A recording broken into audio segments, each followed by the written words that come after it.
Thank you for having me here today. I feel truly honored to be here with you all. Now, before we begin, I would like to briefly touch on the topic spark. Does anyone know what the actual definition of the word is? Spark can be defined as three simple terms: a fiery particle that is thrown off a flame, something that sparks an interest, or a discharge that ignites an explosion. Today I'm going to be speaking with you today about sparks, more specifically in life, and what exactly to do when you in fact lose that spark, lose your spark. How exactly do you get back onto your feet once you have been knocked down? Spark is a wonderful metaphor for life in general. Spark is what ignites between two people, or an interest between something or someone. It is also how we deal with explosions. It is how we bring quality back to life. So today you will hear my struggle, you will hear my story. But ultimately today is not about me, today is about you. I am simply an illustration, one of many, but today a voice for the voiceless. A little background on me. I attended an all-girls private school for 13 years, a high-performance school that set expectations near the cusp of perfection. I come from a high-performing family. My father in private equity, my mother an MA in creative writing. I am the eldest of two children. My younger brother, 2 years younger than me, to give you an idea of our household, at the tender age of 12, asked or politely requested to go to boarding school in Ontario. He wanted to be challenged more academically. I, on the other hand, did not need more challenges in my life. I felt that I had enough on my own right then and there, and that I was soon going to be facing more. I didn't need to ask or politely request for any more or an additional. Growing up in high school, I was never one of the popular girls. Quite frankly, I didn't fit in. Puberty hit me like a tidal wave. It was rough. My emotions changed, my body changed, my view of myself changed. And a stranger literally stared back at me from the mirror one day. I was different. You know, I was bigger than the rest of the girls my age. I was taller. I was quiet. I was introverted. I was unsure of myself. And ultimately, I did have many, many gifts that I soon came to realize moving throughout high school. See, unfortunately, I never really gave myself the chance to succeed because I didn't first and foremost believe in myself. And everything starts with you. I was an artist. I am an artist. But I rejected that idea as a teenager. I very much rejected the idea of myself. See, I had created this skewed definition of perfection or success in my head that I had built up over time. I thought I should do what I'm supposed to do. I should be what I'm supposed to be. For example, a doctor, a lawyer, a banker, completely overlooking who I actually was at heart. And by doing such, I completely overlooked the talents and the gifts that I naturally had, such as an example behind me. Gifts that we all have in us, in each and every one of you, that we may simply not know is there.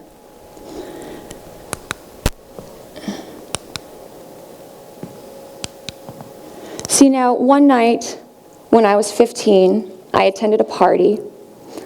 I was desperate to fit in, to feel accepted, and I was handed this gulp cup, what looked like a concoction of alcohol. And without hesitation, or without really thinking about it, I drank it. My sole intention was to fit in, to feel good and about myself, to feel a part of. I blacked out. That night, I was sexually assaulted.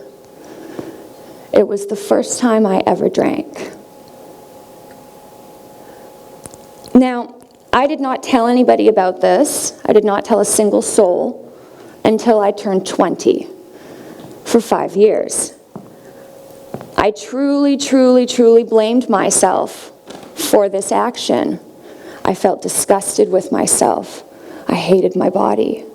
I wanted to waste away. I actually, at that time, told my mother that I was physically trying to get smaller and smaller and smaller because I did not want to take up space on this earth, that I was ashamed and I felt unworthy. Now looking back, I realized that I lost myself that night. Something was taken from me. I was taken from me. And it began a very big journey that has ultimately led me to where I am today. I ended up developing an eating disorder from that night, anorexia more specifically. See, now eating disorders are terribly misunderstood. Most people assume that it is about the actual food itself, when it is not. See, the eating disorder, similar to substance abuse, is a coping mechanism. It's a coping mechanism for something much, much deeper going on inside you. If you don't understand, that's okay. But imagine this. You are in a river, a huge, super fast river. There are rapids all around you. You are swallowing water. You are drowning. And you see a log coming down. And you grab onto it for survival. That log is anorexia. That log is an eating disorder.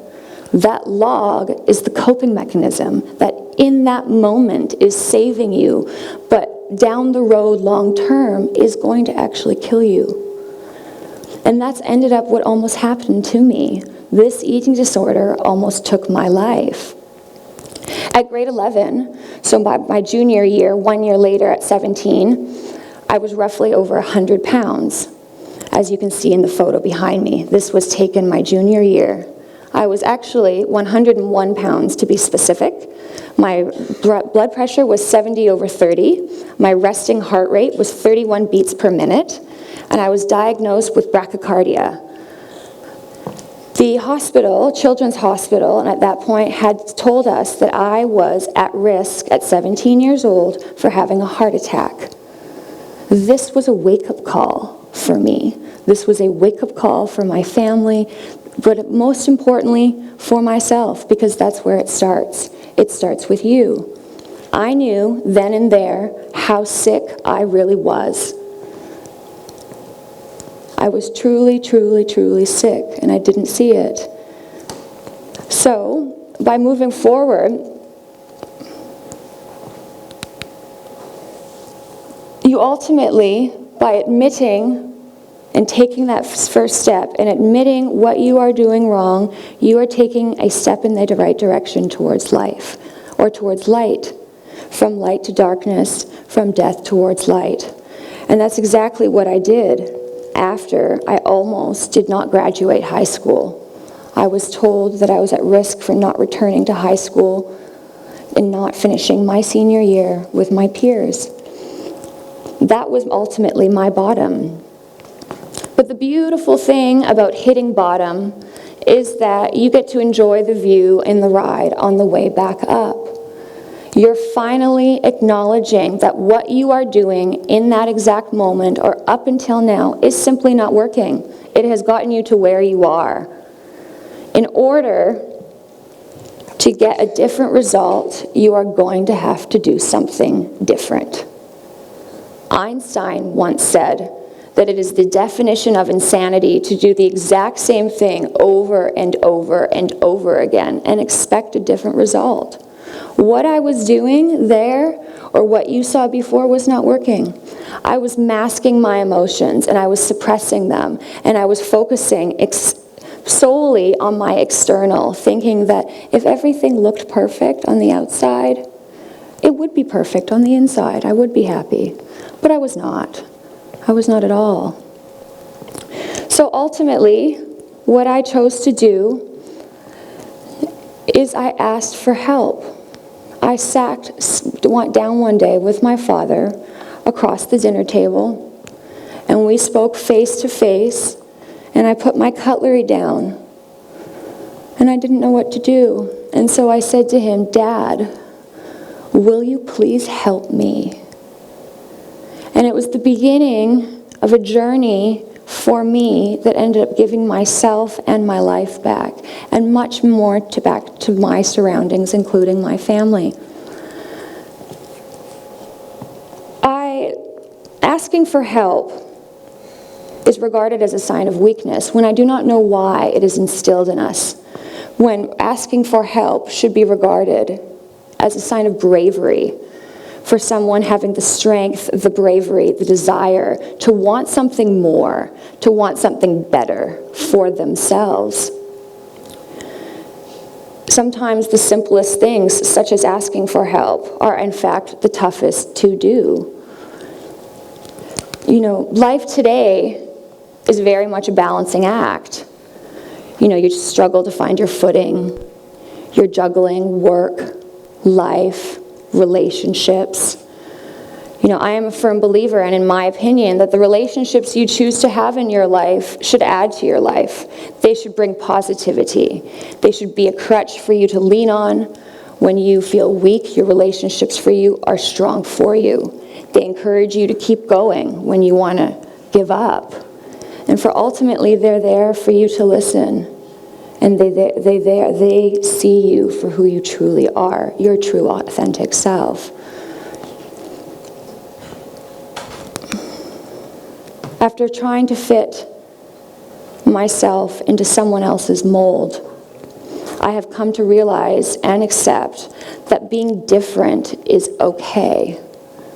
We are unique and very similar in much of the same ways, but my story is special and unique to me as yours is to you. We all have struggles, we all have stories, but at the end of the day, despite our differences, we are really ultimately the same. We all want similar things.